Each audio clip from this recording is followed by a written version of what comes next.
अस्सलाम वालेकुम students, welcome back. आज हम लोग कॉन्स्टिट्यूशन ऑफ 1973 को स्टडी करेंगे। ये कॉन्स्टिट्यूशन ऑफ 1973 जो है ये जुल्फ़िकार अली भुट्टो के दौर में आया था। इससे पहले हमने जो लेक्चर्स हुए हैं उसमें जुल्फ़िकार अली भुट्टो की पॉलिसीज़ और रिफॉर्म्स के बारे में, उसमें क्या पॉजिटिव इम्पैक्ट्स थे और उसके क्या नेगेटिव इम्पैक्ट्स थे उसके बारे में पढ़ा। इसमें आज हम लोग जो 12 इंपॉर्टेंट की एस्पेक्ट्स हैं जो कि 1973 कॉन्स्टिट्यूशन में हैं उनको हम स्टडी करेंगे। इवन दो वैसे कई एस्पेक्ट्स हैं, कई और मेन चीज़ें हैं जो कि 1973 की कॉन्स्टिट्यूशन में है। ये काफ़ी बड़ा कॉन्स्टिट्यूशन है, रिटन फॉर्म में है, जिसको हम पढ़ सकते हैं, लेकिन एज पर योर रिक्वायरमेंट हम लोग ये जस्ट 12 पॉइंट्स पढ़ेंगे। तो सबसे पहला पॉइंट है प्रीएम्बल ऑब्जेक्टिव रेजोल्यूशन 1949। मुराद ये कि प्रीएम्बल से मुराद होता है प्री पहले, एम्बल something useful, something some information which is of valuable content. अब होता है ये कि प्रीएम्बल आमतौर पे कोई भी आपने जो कानून होता है, कोई भी डॉक्यूमेंट होता है, उससे पहले एक रिटन चीज़ होती है जिसमें हम जो भी डॉक्यूमेंट स्टार्ट करना होता है उसके बारे में एक इंफॉर्मेशन सी आ जाती है कि जिस तरह हम कहेंगे ये कानून जो है, जो नीचे कानून है वो लोगों की हिफाजत के लिए है और इसमें हिफाजत इसलिए बनाई गई है ताकि लोगों को जीने का हक मिल सके, या ये कानून इसलिए पास किया गया है कि इसके पीछे ये मामलात हैं। इस तरह की एक चीज डॉक्यूमेंट के शुरू में, एक बड़े डॉक्यूमेंट के शुरू में लिखी जाती है। अब जो हमारा कानून था, इसमें हमने जो प्रीएम्बल डाला, जो कॉन्स्टिट्यूशन था हमारा, सॉरी जो आइन था, इसके अंदर जो हमने प्रीएम्बल डाला वो था ऑब्जेक्टिव रेजोल्यूशन 1949, जिसको हम स्टडी करेंगे कि ऑब्जेक्टिव रेजोल्यूशन क्यों एज अ प्रीएम्बल डाला गया। फिर उसके बाद इसका सेकंड पॉइंट है कि ये एक रिटन कॉन्स्टिट्यूशन है। जिस तरह के 56 का कॉन्स्टिट्यूशन और 62 का कॉन्स्टिट्यूशन रिटन था, रिटन फॉर्म में था, उसी तरह ये भी रिटन फॉर्म में है।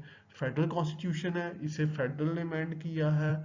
उसके अलावा इसने ये भी बताया कि वफाक में क्या क्या चीज़ें आती हैं। ये पूरा जो कॉन्स्टिट्यूशन है ये एक तरह का फेडरल से अमेंड होकर जाता है। सेमी रिजिड कॉन्स्टिट्यूशन है। नंबर फोर्थ पॉइंट मुराद ये कि ये कॉन्स्टिट्यूशन सेमी रिजिड है।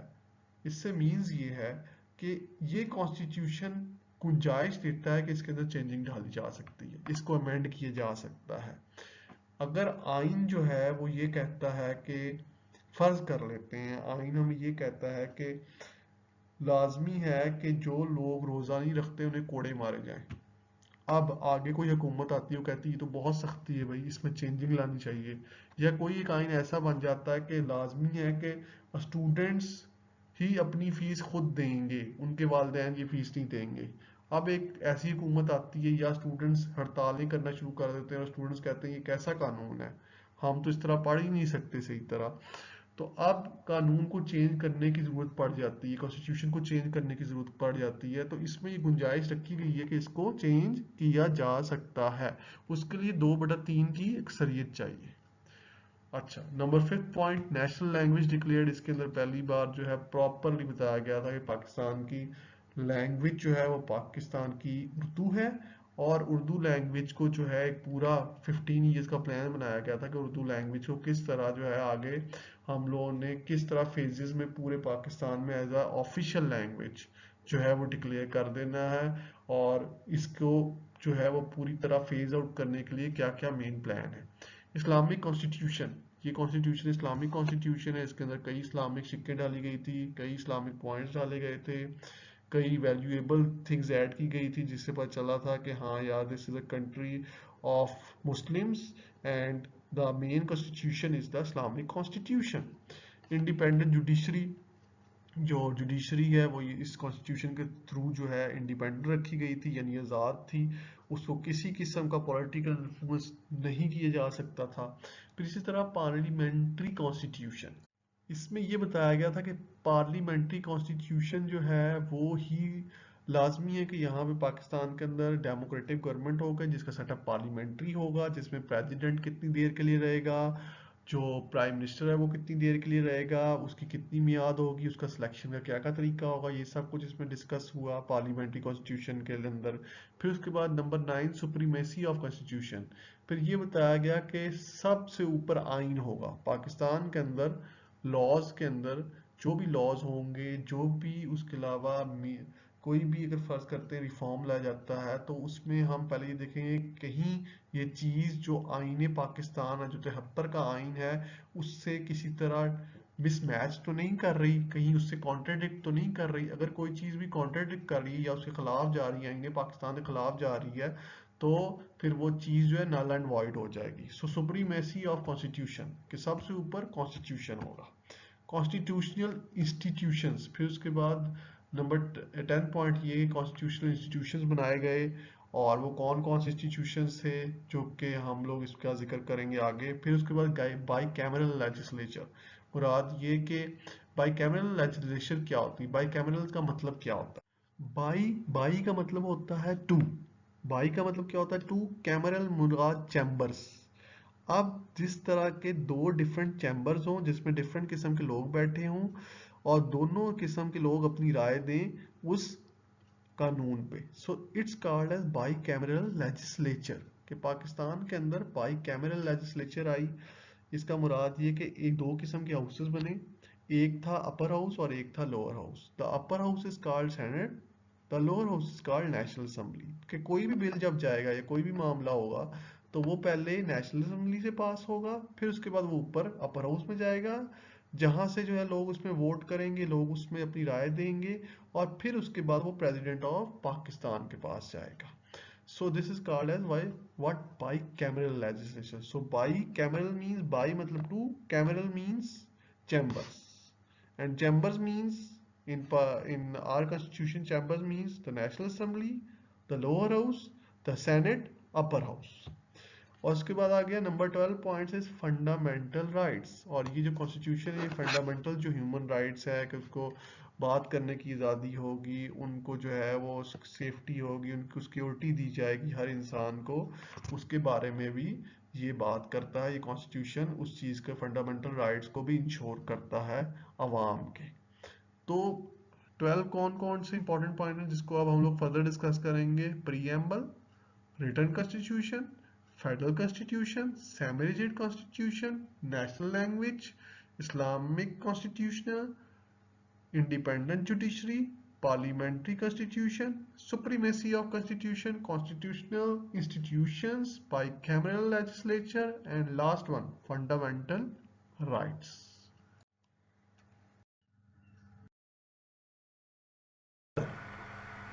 प्री एम्बल, मैंने आपको पहले बताया, प्री का मतलब होता है पहले, एम्बल का मतलब होता है समथिंग इंफॉर्मेटिव, समथिंग यूजफुल।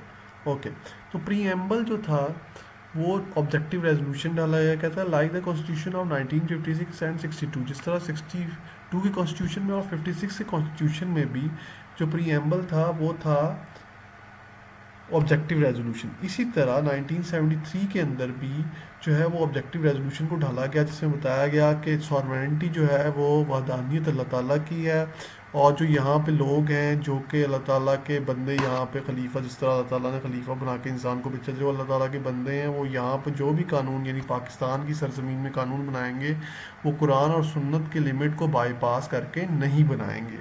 और 1985 के अंदर 1973 की कॉन्स्टिट्यूशन के अंदर इसको लाजमी करार दे दिया गया, इसका रेगुलर पार्ट बना दिया गया। और कानून जब भी अब अमेंड करते हैं, मुराद ये कोई भी कानून अगर अमेंड करना चाहता है तो ऑब्जेक्टिव रेजोल्यूशन को अमेंड नहीं कर सकता, क्योंकि ये एक पक्का पार्ट बन चुका है।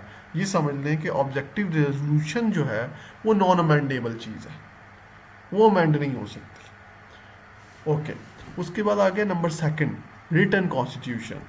जैसा कि मैंने आपको पहले बताया कि ये रिटन कॉन्स्टिट्यूशन है, जिस तरह पहले कॉन्स्टिट्यूशन रिटन थे इसी तरह ये भी रिटन है। इसके 280 आर्टिकल्स हैं और 12 सेक्शन हैं, और इसके 6 जुडिकल रिकॉर्ड्स हैं। ठीक है, जिस तरह हम लोग कहते हैं ना आइन के तनाजुर में, अक्सर आपने सुना होगा आइन के तनाजुर में आर्टिकल 6 से section under section this, under judicial record this, ये सब कुछ आता है। ठीक है, ये सब रिटन कॉन्स्टिट्यूशंस के अंदर आते हैं, और इनका एक प्रॉपर वे होता है। जिस तरह पहले हेडिंग होती है, हेडिंग के नीचे सब हेडिंग होती है, तो इस तरह ये सब चीज़ें चलती है। आर्टिकल होती हैं, आर्टिकल के नीचे सेक्शन होते हैं, और ये सब चीज़ें। उसके बाद नंबर 3 आ गया फेडरल कॉन्स्टिट्यूशन। इसमें बताया कि एक तो ये फेडरल जो कॉन्स्टिट्यूशन था वो फेडरल बनाएगा। ठीक है, अब उसने ये भी बताया कि वफाक जो है, फेडरल वफाक जो है वो क्या क्या है। ठीक है। वो कहता है Pakistan has been declared as a federal state in the 1973 constitution. 1973 constitution के अंदर पाकिस्तान को एज अ फेडरल स्टेट बताया गया कि पाकिस्तान एक फेडरल स्टेट है। The federation of Pakistan consist of 4 provinces, federal capital and adjoining tribal areas which are called FATA and PATA. उसने कहा कि पाकिस्तान जो है वो एक फेडरल कैपिटल, एक फेडरल स्टेट है जिसके अंदर 4 प्रोविंसेस हैं, एक federal capital adjoining tribal area जिसको फाटा कहते हैं, फेडरली एडमिनिस्ट्रेटेड ट्राइबल एरियाज, और उसके अलावा पाटा, प्रोविंशियली एडमिनिस्ट्रेटेड ट्राइबल एरियाज। जो प्रोविंस के अंदर कुछ जो ट्राइबल एरियाज हैं वो जो हैं वो पाटा कहलाते हैं, ठीक है।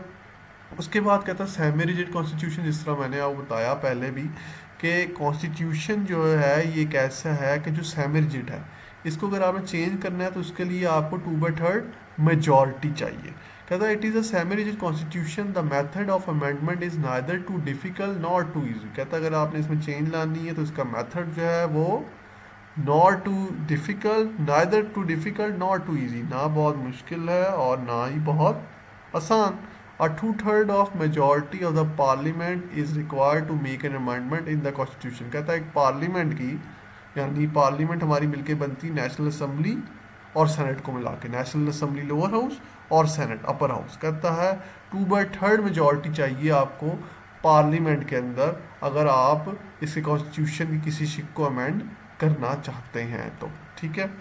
अब उसके बाद आ गया number 5th point, national language. वो कहता है कि पाकिस्तान के अंदर जो नेशनल लैंग्वेज डिक्लेयर की गई वो उर्दू की गई, और फिर पाकिस्तान के अंदर जो नेशनल लैंग्वेज जब उर्दू डिक्लेयर कर दी गई कि हमारी नेशनल लैंग्वेज उर्दू है, तो फिर उसके बाद अगला स्टेप किया गया कि इसको एज आ ऑफिशियल लैंग्वेज का स्टेटस दिया जाए। इससे पहले इंग्लिश ऑफिशियल लैंग्वेज थी। As mention in a period of 15 years arrangements will be made to implement the status of Urdu as a official language.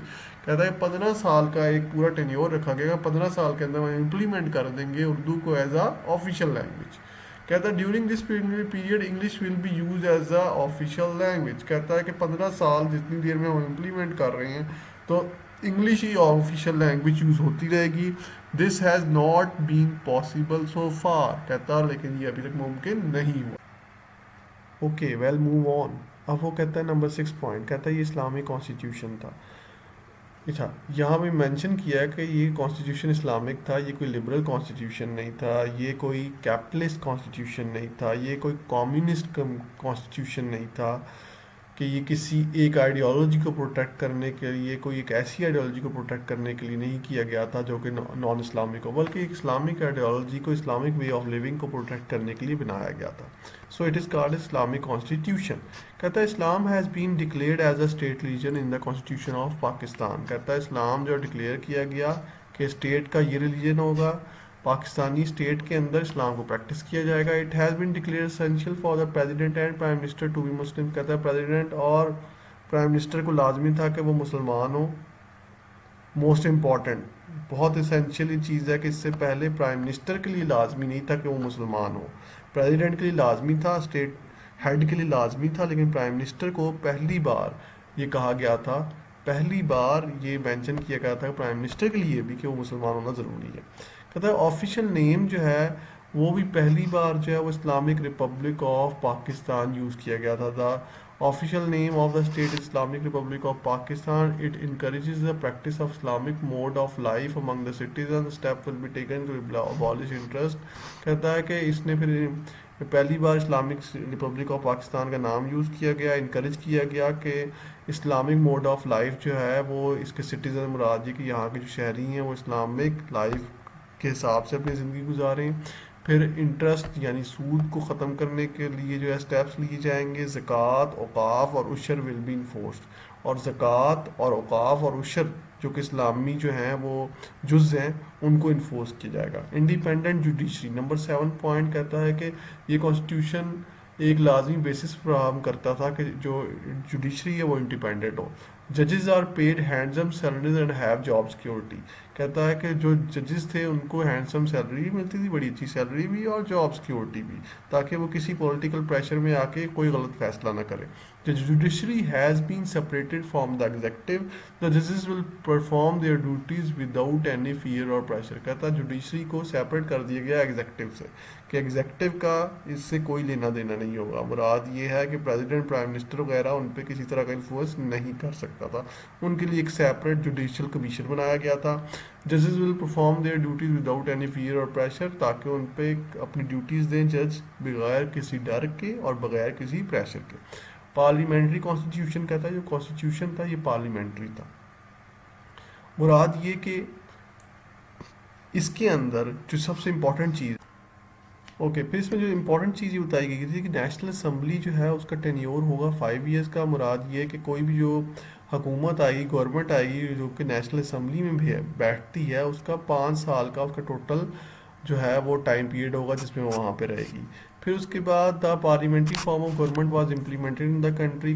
Parliamentary जो फॉर्म है वो गवर्नमेंट के अंदर इम्प्लीमेंट होगा, जिसके अंदर प्रेसिडेंट जो होगा वो कंट्री का हेड होगा और प्राइम मिनिस्टर जो होगा वो गवर्नमेंट का हेड होगा।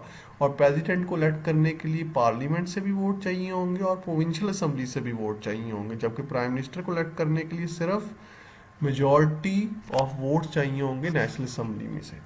सुप्रीमेसी ऑफ कॉन्स्टिट्यूशन, वो कहता था supremacy of constitution, as I have told you, कि कोई भी पर्सन जो है वो कॉन्स्टिट्यूशन से ऊपर नहीं होगा। कोई भी का आइन को तोड़ेगा तो उसके खिलाफ जो है वो चार्ज होगा और उसके खिलाफ जो है वो मुकदमा बनेगा बगावत का, जिस तरह के इस वक्त परवेज मुशर्रफ के खिलाफ बगावत का मुकदमा बना था। ठीक है, okay. Number 10 point is constitutional institutions. The constitution of 1973 has set up several institutes like the council for common interest, national economic council, national finance commission, election commission of Pakistan and federal ombudsman etcetera. These institutions work with in the limits and prefer national interest. कहता है कि 1973 की constitution के अंदर कुछ institutions जो हैं उनको बनाया गया ताकि स्टेट की अफेयर्स प्रॉपरली रन करें।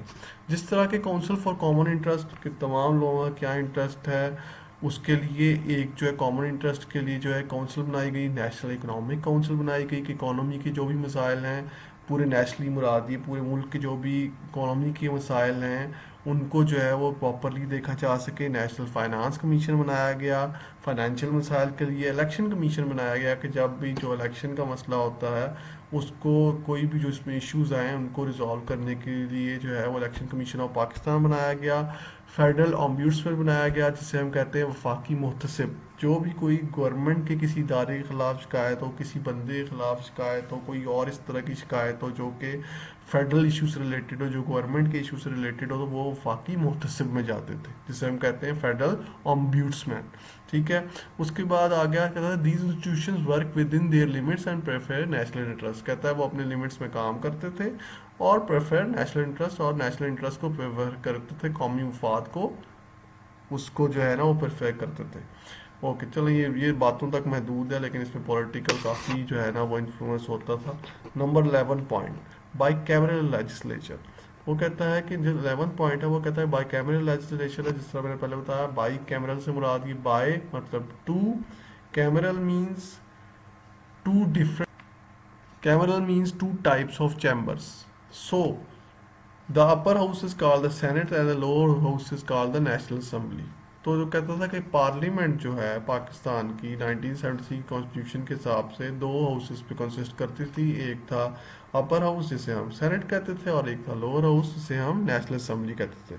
वो कहता था provinces have given equal representation in senate and it is a permanent house. कहता है जो सेनेट के अंदर जो है वो प्रोविंसेस को भी उनकी भी शेयर था। मुराद ये कि रिप्रेजेंटेशन थी, जो प्रोविंसेस थे उनके अंदर जो है वो रिप्रेजेंटेटिव बॉडी जो थी वो सेनेट के अंदर बैठती थी। कहता है it's a tenure is of 6 years. Senate का टेन्योर 6 ईयर्स का था जबकि नेशनल असेंबली का 5 ईयर्स का टेन्योर था।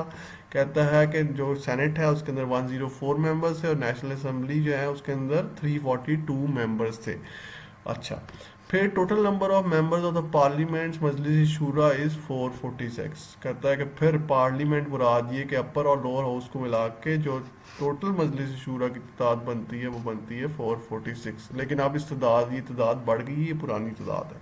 फंडामेंटल राइट्स कहता है citizens have all the fundamental rights. The parliament and provincial assemblies cannot make any law that negates any fundamental right. कहता है कोई ऐसा लॉ नहीं बन सकता, ना पार्लियामेंट बना सकती ना प्रोविंशियल असम्बलीज बना सकती कि जिससे शहरियों के जो हकूक़ हैं, जो फंडामेंटल बुनियादी हकूक़ हैं, उनको जो है वो कोई नुकसान पहुंच सके। सो फंडामेंटल राइट्स की प्रोटेक्शन भी, इसकी भी कई जो है ना वो शिक्कें इसके अंदर रखी गई थी, कई आर्टिकल्स रखे गए थे जिससे फंडामेंटल राइट्स को प्रोटेक्ट किया जा सके हर शहरी के।